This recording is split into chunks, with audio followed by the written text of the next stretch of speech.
En septiembre de 2019, el Consejo de Derechos Humanos de la ONU estableció la Misión Internacional Independiente de Determinación de Hechos sobre la República Bolivariana de Venezuela, con el fin de investigar las violaciones graves a los derechos humanos. Esta misión ha entregado informes y en el año 2022 habla particularmente sobre quiénes son los victimarios. ¿Qué tiene que ver la tecnología dentro de este informe? Lo vamos a ver hoy en Rompiendo Código.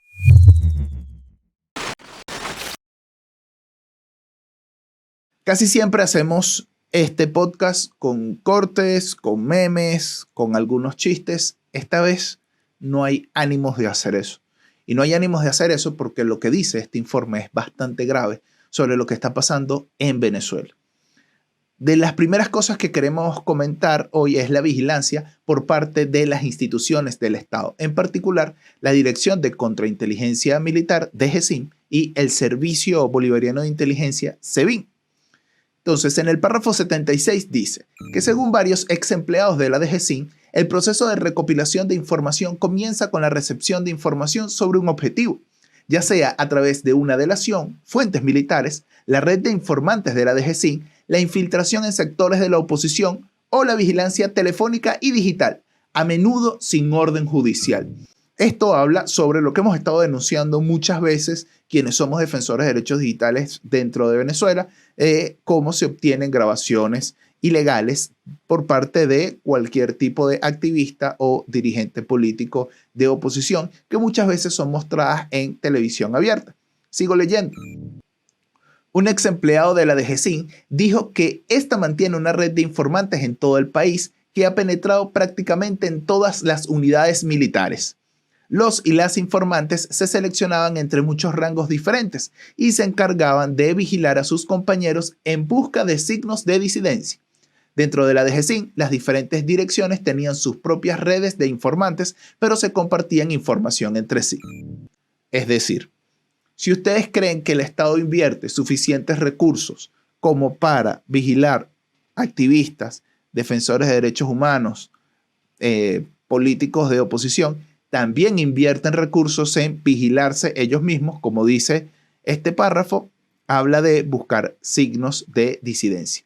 A su vez, el párrafo 260 dice, la misión recibió información sobre 2 oficinas adicionales que no se encuentran dentro de la estructura oficial del SEBIN, pero que realizan una importante labor para el organismo. La primera es la Dirección de Inteligencia Tecnológica, que se encarga de realizar escuchas telefónicas, así como de seguimiento, vigilancia y, en ocasiones, detención de personas consideradas como objetivos políticos. La segunda es la División de Coordinación y Protección del Orden Democrático, que, según un antiguo empleado del SEBIN, lleva a cabo detenciones arbitrarias para el SEBIN. La división también se encarga de realizar el seguimiento y la vigilancia de los objetivos antes de su detención. Es decir, cuando una persona es detectada como peligrosa, entonces esta dirección se encarga de hacer el seguimiento respectivo de la persecución y la posterior encarcelamiento, el posterior encarcelamiento por parte del SEBIN. El párrafo 267 del informe resalta lo que escuchamos antes, pero a su vez este informe también contiene elementos y declaraciones del exdirector del SEBIN, Christopher Figuera, que dice que declaró a la misión que durante su mandato mantuvo una comunicación constante con la vicepresidencia prácticamente todos los días. Esta comunicación incluía informes sobre escuchas telefónicas y vigilancias de políticos, entre otros. Sin embargo, aclaró que el papel de Delcy Rodríguez, vicepresidenta durante su gestión, era principalmente administrativos y que la orden al SEBIN venía directamente del propio presidente Maduro. Las órdenes eran verbales, nunca por escrito. Otras personas entrevistadas por la misión corroboraron que las órdenes provenían directamente del presidente Maduro. Lo que este párrafo quiere decir, y a su vez se deja ver durante todo el informe, es que Nicolás Maduro es directamente responsable de las violaciones de derechos humanos dentro de Venezuela. Esto es sumamente grave porque no es solamente que hay un abuso por parte de un funcionario o que estamos hablando de incidentes aislados, sino lo que estamos hablando es de incidentes institucionales. Pero más adelante vamos a conversar sobre eso. Seguimos hablando sobre el tema de vigilancia y el párrafo 283 dice, como ya se ha dicho, la Dirección de Inteligencia Tecnológica, que no forma parte de la estructura oficial del SEBIN, era la unidad que realizaba el seguimiento y las escuchas telefónicas. Se seguía a los objetivos para determinar sus movimientos. Los agentes del SEBIN también se dedicaban a poner micrófonos en las habitaciones, ocultar cámaras y georreferenciar a las personas de interés para vigilarlas. Los agentes del SEBIN recibieron formación en materia de seguimiento electrónico que fue proporcionada por los gobiernos ruso y chino, y formación en materia de vigilancia sobre el terreno que fue proporcionada por el gobierno cubano. Casi siempre cuando se habla de este tipo de cosas pareciera ser todo un tema de teoría conspirativa o pareciera ser un tema de opositores radicales o de personas radicales, pero la verdad es que en los últimos años hemos estado observando cómo hay más personas observadas, hay más personas vigiladas, hay más personas que son víctimas de detenciones arbitrarias y sobre todo hemos visto cómo la parte tecnológica afecta en cuanto a las detenciones arbitrarias. Y si uno pudiese pensar que, bueno, que es parte de cualquier tipo de seguimiento cuando luchas quizás contra el terrorismo o contra las otras cosas, pero ¿por qué tenemos que seguir a las personas simplemente por cómo piensan o por qué tenemos que violentar la privacidad de las personas? Y bueno, esto es parte de todo el tema de la vigilancia. Al tema de vigilancia hay una sección bastante importante dedicada en este informe, pero también hay otras cosas que en particular me preocupan muchísimo y que tienen que llamarnos la atención, y es la falsificación de pruebas por parte de la DGCIM. El párrafo 90 dice lo siguiente. Un exfuncionario de la DGCIM le expresó a la misión que la DGCIM manipulaba o falsificaba regularmente la información de inteligencia que se había recopilado a través de la vigilancia telefónica o digital. Los funcionarios y las funcionarias editaban las comunicaciones interceptadas para inculpar a los objetivos o beneficiar de otro modo al gobierno.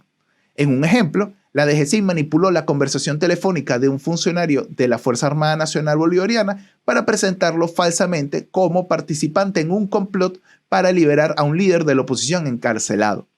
El clip manipulado se transmitió por televisión nacional, tras lo cual el funcionario fue arrestado, detenido y torturado. De nuevo, vemos cómo son usados los recursos del Estado simplemente para favorecer políticamente a alguien y cómo a su vez se utilizan las herramientas tecnológicas que derivan en violaciones de derechos humanos, que derivan en tortura, que derivan en detenciones arbitrarias. Otra de las cosas que particularmente me llamó muchísimo la atención es cómo obligan a través de tortura a los detenidos a revelar sus contraseñas. A ver, se puede entender en casos de cualquier detención normal que siga un debido proceso, que hayan personas que tengan que entregar alguna contraseña o que tengan que entregar accesos a correos electrónicos u otras cosas con el fin de buscar pruebas. Pero para que esto suceda tiene que haber un debido proceso, tiene que haber la orden de un juez, tiene que haber, digamos, algún tipo de solicitud formal, y eso tiene que quedar por escrito, tiene que quedar documentado. ¿Qué fue lo que buscaste? ¿Qué fue lo que conseguiste? En este caso no es así. A través de tortura, la DGCIM y el SEBIN obtenían las contraseñas de las personas. En el caso de la DGCIM, lograron, a través de la misión, logró obtener información sobre un botín de guerra, pero más adelante vamos a conversar. Lo que dice el párrafo 107 es lo siguiente. No solo se realizaban actos de tortura para demostrar el control de la DGCIM sobre las personas detenidas, sino también para extraer una confesión, obtener información, castigar, intimidar, humillar o coaccionar. Como se describe en el informe de 2021 de la misión, en 23 casos revisados por la misión, las víctimas informaron haber sido forzadas por funcionarios de la DGCIM bajo tortura y o sin un abogado o abogada presente a filmar o firmar declaraciones de confesión, incluso con información falsa que les había dado la DGCIM. Según los testigos que entrevistó la misión, las declaraciones firmadas o filmadas tenían el propósito de generar pruebas incriminatorias y o ser utilizadas como propaganda pública. Los funcionarios y las funcionarias de la DGCIM también maltrataban a las personas detenidas para extraer las contraseñas de sus teléfonos, redes sociales, correos electrónicos o cuentas bancarias, a veces para robarles dinero, como se comenta más adelante. Bueno, ¿qué es eso que comenta más adelante? Les leo el párrafo 132. Los funcionarios y las funcionarias de la DGCIM extorsionaron a varias personas detenidas durante los interrogatorios. Como informó la misión en 2021 durante el interrogatorio y la tortura de Carlos Marrón, los funcionarios de la DGCIM lo obligaron a revelar las contraseñas de su computadora, teléfono y cuentas bancarias, y durante los días siguientes se retiraron más de $100,000 de varias cuentas en criptomoneda y en efectivo. El señor Marrón escuchó a un funcionario de la DGCIM decir: "No hemos recibido esa cantidad de mucho tiempo. El 40% irá a investigaciones y el 60% a asuntos especiales". ¿Quién es la DGCIM para confiscar los bienes de cualquier detenido?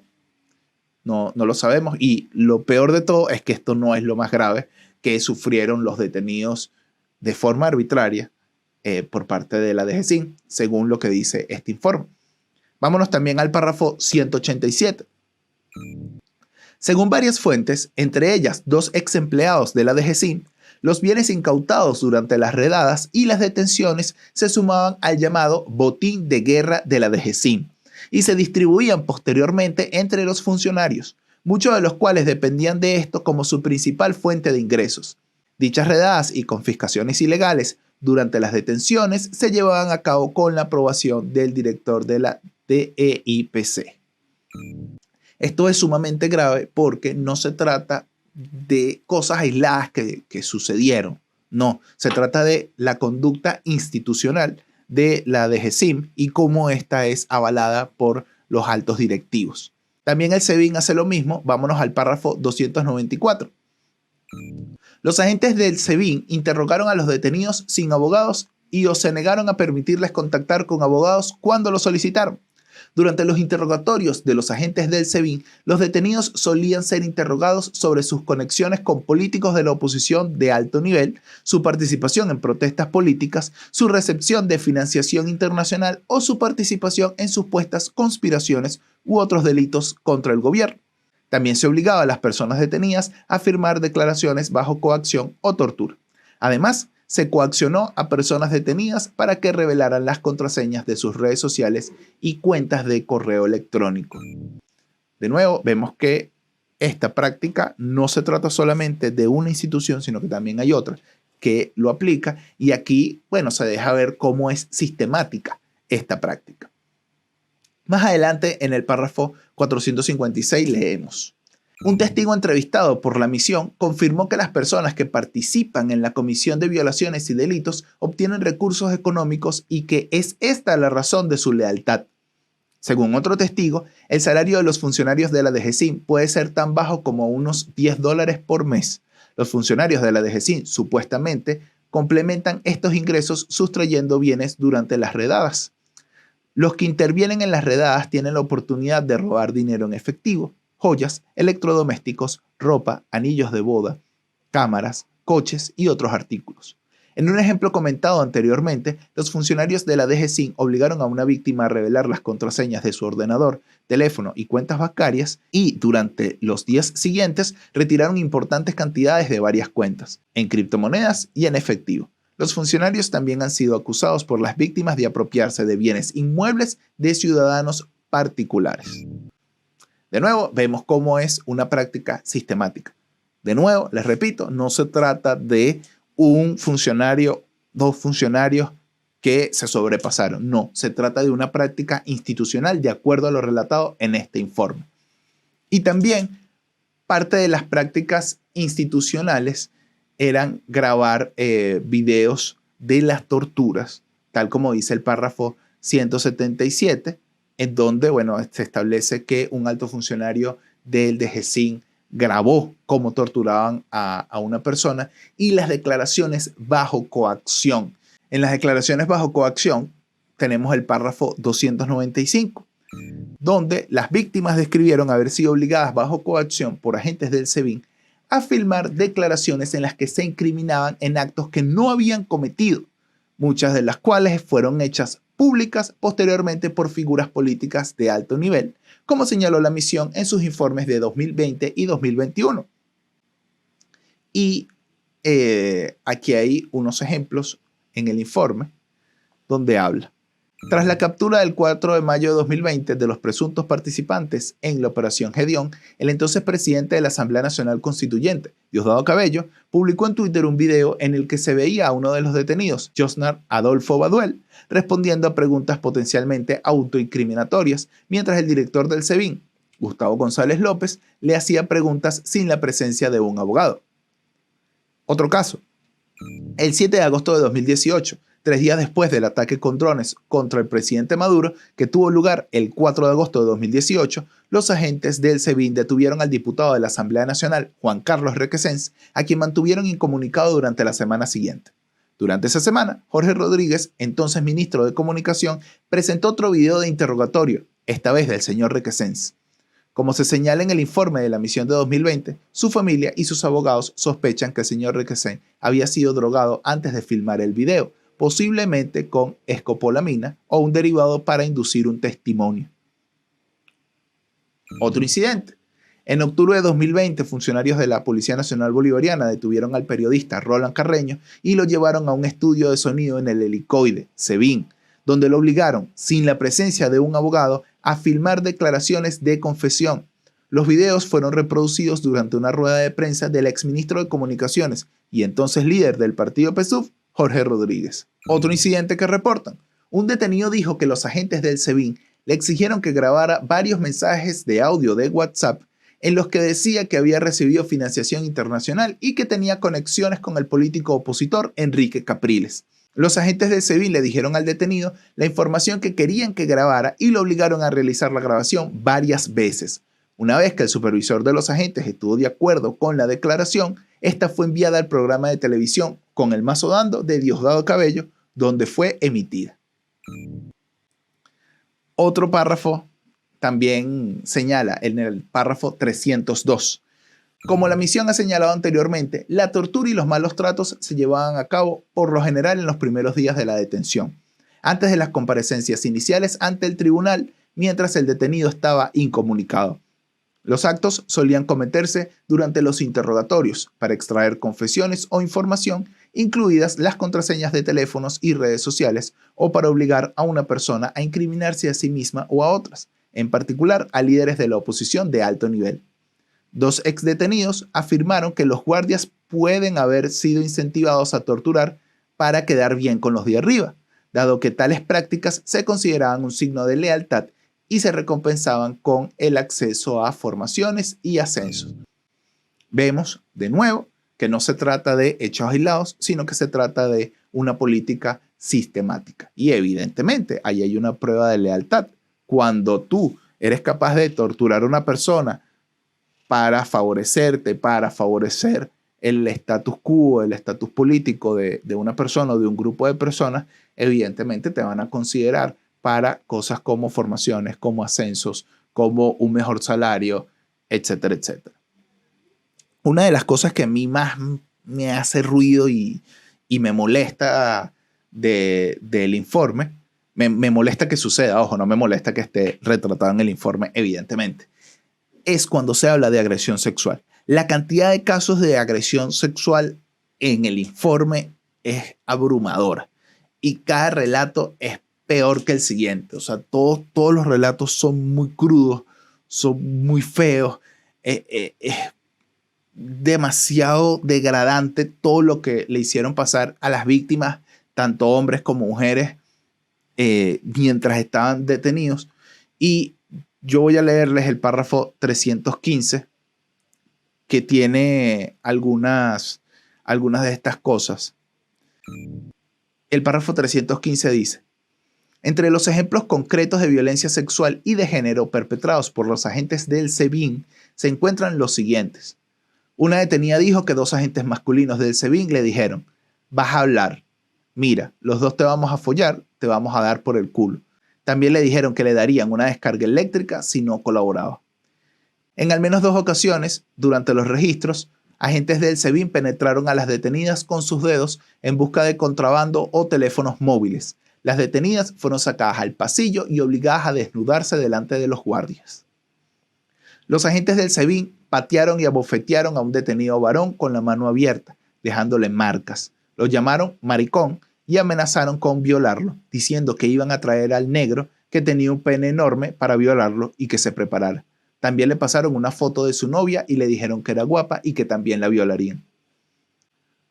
Evidentemente esto no es solamente el tema de tortura física, sino también la tortura psicológica. Y poniéndome en el lugar de esa persona donde le mostraron la foto de su novia, claramente puedes creer que es posible, porque si lo están haciendo contigo, también lo pueden hacer con tu familia. Y recordemos que en Venezuela se han dado detenciones a familiares y seres queridos de las personas que son perseguidas políticas simplemente para que se entreguen o como acto de coacción. Esto también se refleja en el informe. Seguimos leyendo el párrafo 315. Un hombre detenido informó que los agentes del SEBIN amenazaron con violarlo y le metieron una pistola en la boca. Cuando empezó a llorar, se rieron. Los agentes lo obligaron a pedirle su bendición. Otro testimonio dice: un detenido LGBTI dijo que, durante los registros, los funcionarios del SEBIN saquearon su celda y le dijeron que iban a enviarlo a una prisión común donde los presos lo violarían por ser gay. Hay muchísimos más casos de agresión sexual. Yo señalo los de este párrafo porque me parecieron muy graves cuando los leí, pero hay otros más y que también son bastante graves. Y de nuevo, es parte de lo que refleja este informe de la misión de determinación de hechos. Pero además, hay un párrafo que a mí me llama particularmente la atención porque es la conclusión del informe y que revela el modus operandi. Y lo dice el párrafo 435. El modus operandi, seguido tanto por los funcionarios del SEBIN como de la DGCIM contra las personas seleccionadas, también implica una acción concertada conforme a un plan. Los actos de tortura fueron brutales, con la intención de obtener confesiones, información, castigar, intimidar, humillar o coaccionar a las víctimas. La tortura se produjo generalmente durante los interrogatorios, poco después de la detención, mientras los detenidos estaban incomunicados, y antes de su primera comparecencia ante el tribunal. En varios casos revisados por la misión, las víctimas denunciaron haber sido obligadas por funcionarios de la DGCIM, bajo tortura, a filmar o firmar declaraciones de confesión. Otras víctimas denunciaron que funcionarios del SEBIN utilizaron las mismas tácticas.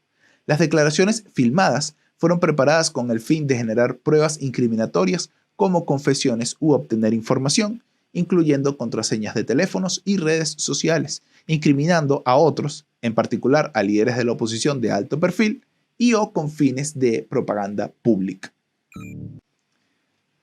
Entonces, aquí vemos, como conclusión de la misión de determinación de hechos de la ONU, que estas no son prácticas particulares, sino que son prácticas institucionales, lo cual revela una grave violación a los derechos humanos de los que vivimos en Venezuela. Quiero hacer una reflexión final y es que vi un par de declaraciones de perfiles políticos, de individuos políticos que hablan de que este informe, representa como un tema internacional y que los temas internos tienen que ser tratados. Y sí, yo estoy de acuerdo que los temas internos tienen que ser tratados, pero es que esto no es un tema internacional, esto es un tema interno. Sucede que esto se ventila en el Consejo de Derechos Humanos de la ONU, pero esto es un tema interno, es un tema que no puedes dejar pasar, es un tema que no puede pasar por debajo de la mesa. Tienes que tratar esto con la misma seriedad con la que tratamos que hay apagones en todo el país, que falta el agua en el país, que falta el gas doméstico, que las personas no tienen recursos para poder comprar medicinas, entre otros tantos problemas graves que pasan dentro del país. Y esto simplemente refleja cómo lo que hemos denunciado las organizaciones de derechos humanos a lo largo de los últimos años en Venezuela, mira, está pasando en verdad. Y no es solamente un informe de una ONG o el informe de otra ONG o lo que vamos denunciando en algunas protestas. es que está debidamente documentado de acuerdo a las entrevistas que entregaron las propias víctimas. Y a las víctimas no les podemos decir que, mira, esto es algo internacional o esto es un tema aislado. No, no es un tema aislado, es algo que está pasando dentro de Venezuela y que a ti como líder opositor también te debe interesar porque te incrimina a ti. Y que no se trata solamente de un tema de élites como las ONG o como los partidos políticos, como todas las cosas. Son cosas que les pasan a las personas todos los días, todos los días. En el informe de 2021, en el informe de 2020 también, reflejaron cómo las ejecuciones extrajudiciales afectaban a las personas. ¿Y dónde sucede esto? Sucede en los barrios. Esto no le sucede solamente a los políticos. Estas violaciones a los derechos humanos suceden en todos lados. Le suceden a todo el mundo. Suceden en todas las partes de Venezuela. No se trata solamente de lo que se vive en Caracas o lo que se vive en el este de Caracas o lo que viven 2 o 3 personas. No, es algo generalizado. Porque cuando usted lo detiene un policía y usted sabe que le puede pasar cualquier cosa, es porque usted está consciente de las violaciones de derechos humanos en el país y que los derechos no son respetados. Cuando las personas sienten temor cuando ven un funcionario, es porque saben que esto en verdad sucede. Es porque todos tenemos un caso cercano de un amigo, de algún pariente, etcétera, que fue torturado por las FAES, que fue asesinado por algún ente policial. Es porque todos hemos sido víctimas de una forma u otra de estas detenciones arbitrarias o de estos abusos por parte del Estado. Entonces no podemos tratar esto como un tema aislado porque no lo es. Es un tema interno que tiene que ser ventilado por cada uno de nosotros, que tiene que ser denunciado y que tenemos que apoyar en la difusión de este informe para que siga la misión. En la descripción del video les dejo el enlace para que ustedes puedan leer por sí mismos todo lo que dice este informe. El informe está en inglés. Tiene una traducción no oficial, pero que está en la página del Consejo de Derechos Humanos de la ONU. Los invito a que la descarguen. Por favor, suscríbanse, denle like, comenten, compartan este contenido. Pero antes que compartir este contenido, lo que les invito es a que compartan el contenido del informe. Busquen los párrafos del informe, léanlo por sí mismos, vean todo lo que está sucediendo dentro de Venezuela. No se trata solamente de 2 o 3 personas o 2 o 3 organizaciones que hablan de 2 o 3 cositas que pasaron. No, se trata de un sistema de violaciones de derechos humanos que tiene que ser denunciado por cada uno de los ciudadanos dentro y fuera de Venezuela. Nos escuchamos en un próximo Rompiendo Código.